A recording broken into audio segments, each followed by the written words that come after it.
Do you ever water too much? How about not enough? Hi, I'm Carrie with Cultivating Wild Roots. If you're new here, welcome. We're glad to have you. If you've been here for a while, we're glad you've stuck around. So today we're going to talk about watering, and we're going to talk about the Master Gardener's Guide to Watering. But to do that, we need to kind of talk about soil first. So let's jump in and get started. Watering was so confusing to me when I started out as a new gardener. I had no idea how much water to put, how often.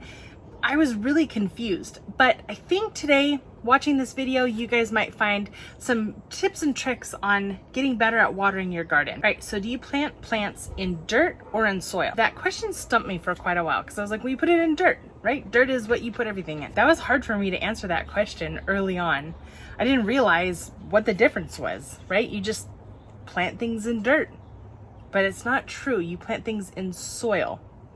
See, the difference is dirt is lacking a bunch of nutrients, but soil is a living, breathing organism. It's actually really different from dirt. So microorganisms live in soil, and they do the work of breaking down nutrients to make it readily available for the plant to take up and use as food. So ideal soil is made up of 50% solid matter. So that includes around 45% of minerals, which will be your sand, silt, and clay, and about 5% of your organic matter, which is humus, roots, and organisms. So the other 50% of soil is going to be made up of 25% air, 25% water. So essentially what you have is you have 50% solid matter and 50% voided matter.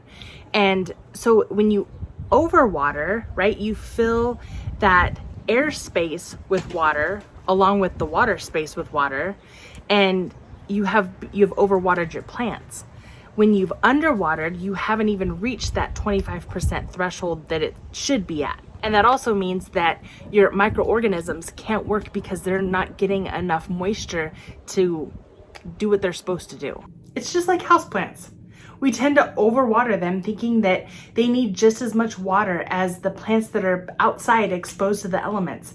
And we don't realize that we're taking out all the oxygen from their soil, and then their roots can't survive. So watering is kind of a big deal, and it's kind of a key component to growing plants, because if we don't have that oxygen to water ratio correct, then we run the risk of losing our plants. Overwatering flushes all of the nutrients out of the soil. And so your plants don't have any food, anything to go on. So to save money, definitely don't overwater, because then you're gonna have to fertilize a lot more or have puny plants. Now I'm gonna tell you how to actually water. So when you go outside to your pots or your garden beds, things like that, you're gonna put your finger down in there about 2 inches.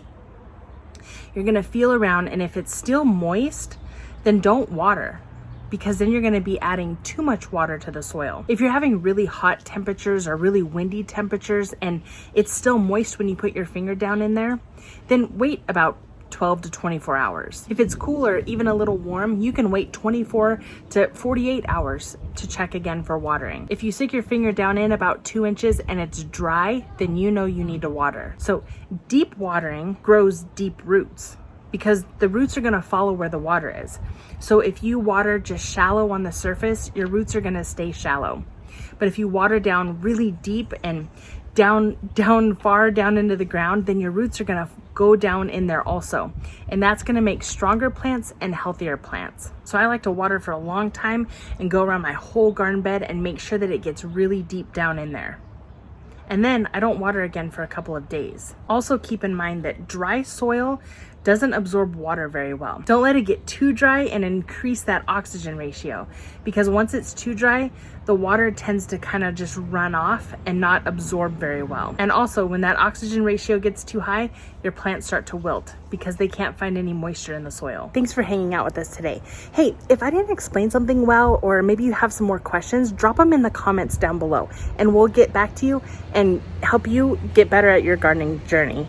We'll see you next time. Bye.